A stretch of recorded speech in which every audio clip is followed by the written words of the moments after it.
Megan Hicks of I Run Far here with Magdalena Boulet after the North Face Endurance Challenge 50-mile championships. You were second place on Saturday. It's Monday morning. How are you feeling?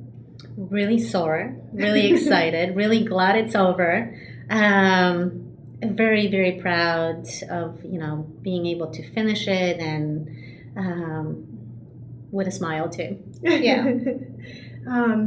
Olympic marathoners get sore too, don't they? Absolutely. I don't care who you are, running 50 miles with some crazy elevation, gain and loss.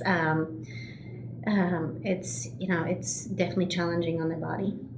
First of all, let's walk through the race. Tell us about sort of your morning out there in terms of how it progressed for you. I know you said you were in a conservative place in the race's early miles, but by about mile 20, you were tied for third, and it only tied for second. Sorry, and it only got better from there. So, tell us about how your morning progressed.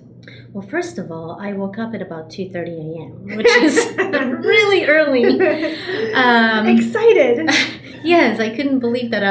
My alarm was set for that time. It's Christmas. Really early. I've only done that once or twice before when there was a time change, so it was equivalent to 2:30 in the morning back home. But it was a really cold morning, so I. Felt like at the end of the race I was really overdressed, but I really feel like it helped me in the beginning of the race. I was talking to Max King before a couple of days. He came out actually here to talk to Gu, and he said there was really great advice, and it really stuck with me. He goes, if you feel like you're running too slow, you're in a good place. If you feel like you were where you should be, you're running too far. I mean, too fast. So I really wanted to make sure that I went out conservative. I haven't done this ever before, and I wanted to walk away and run really smart and within myself. So started pretty conservative. We're going up, and it was gorgeous. The stars were out. It was dark. All the headlamps. And, you're just climbing, mountains and hills and just kind of following the group. And we got up the first climb, and then came the downhill. And I'm really bad at it. In retrospect, I probably should have practiced running in the dark. Downhill. So I was really conservative going on the downhill parts in the dark. But then once we got to Tennessee Valley, I started to get a little bit more comfortable and a little bit more confident.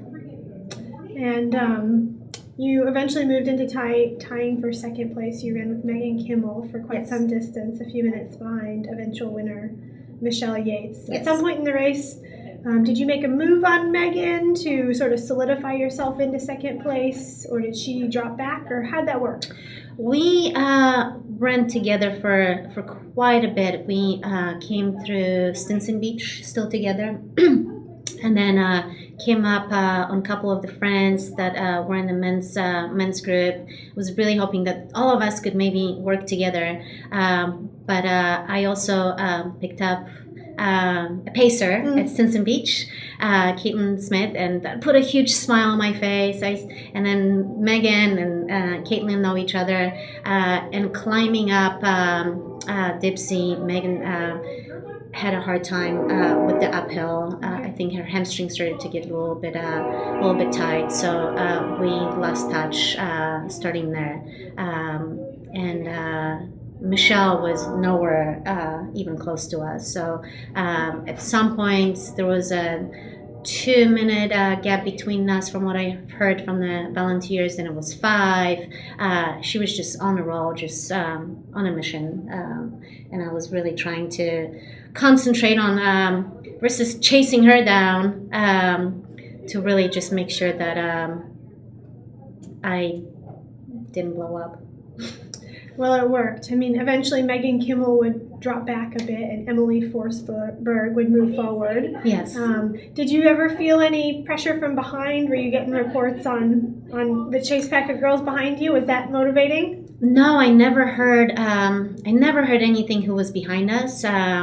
That would have been also, nice to know. But no one said anything. I only heard the gap between myself and Michelle. When I got to Tennessee Valley, the last 6 miles, my husband said that there was a pretty good gap between the chase pack and myself.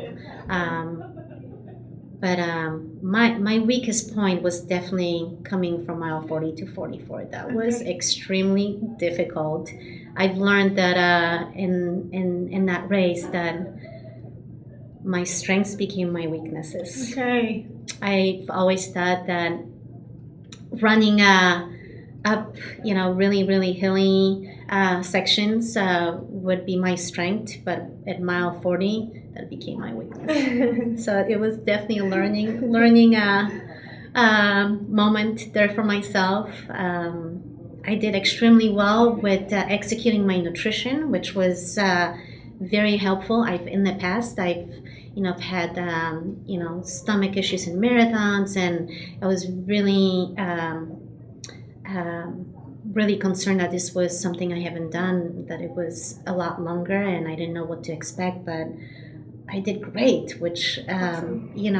For future racing, it really sets me up for some good times. You said future racing. Does that mean possibly future trail ultra racing? Absolutely. Yeah? Absolutely. I walked away from this. The first thing I said, how do people run 100 miles? That was my first thing I said. How do people do it? 50 more to go. But I remember saying that when, in college, when I heard people run marathons. So I felt a little bit maybe unprepared in training-wise, that never maybe running past 35 miles. Not really sure how much of that played into it, but probably maybe doing a little bit more. But now, having actually completed 50 miles all in one stint gives me a little bit more confidence. A lot more confidence. Mm-hmm. Do you have any races that you've been clicking away looking at the last couple days? Or are you still in afterglow? I have not. But I'm sure I'll find something. Is there anything in particular on your racing calendar right now? Nothing yet. No, nothing yet. Great time. A little bit of swimming this week. Okay. Yeah, I definitely want to recover. I think physically I should do this. In my heart, I would love to go for a run today, and I probably shouldn't. But that's a really good feeling to walk away and feel like you want to go for a run after running so much, which, sometimes, when I've prepared for, marathons and had a 12-week stint, I remember finishing a race and going, I really need a break from running. I really need to do this mentally and physically. But mentally, I'm super excited, and I really want to go to pretty places and run. So I want to find more mountains to chase.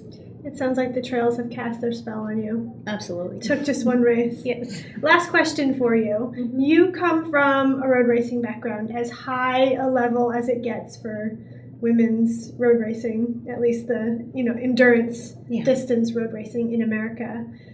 You've run with some pretty fast women over the years. How does competition compare? Crossing over into the trail racing scene, what are some differences and similarities you found last weekend?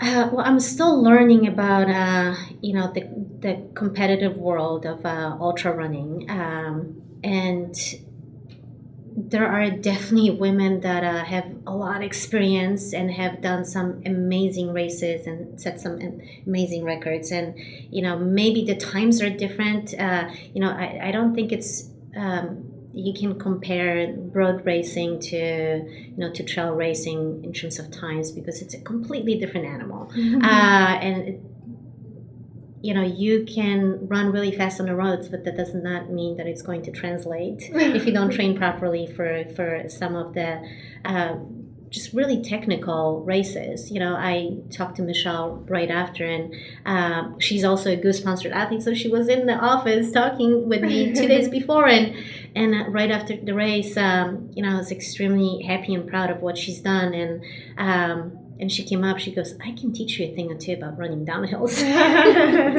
And there's so much that goes into, it's not just leg speed. I mean, maybe you can translate that a little bit, but there's so much that goes into it, and you can be very competitive, without having all the leg speed. It does help if you train properly for the mountain races. Well, congratulations again on your second place this weekend. Thank you. Welcome to Trail Ultra Racing. Thank you. And we hope to see you down the trails. You definitely will. Thank you, Megan. Thank you. Yeah. Bonus question for behind the camera. Wow. What's your favorite flavor goo? Oh my God. Just all time or yesterday? Either. Okay. I absolutely love the chocolate raspberry Rectane. It's my go-to, but salted caramel has been my favorite lately, and has won many of my runs. All right, well, I think that's a cue to go hunt for salty.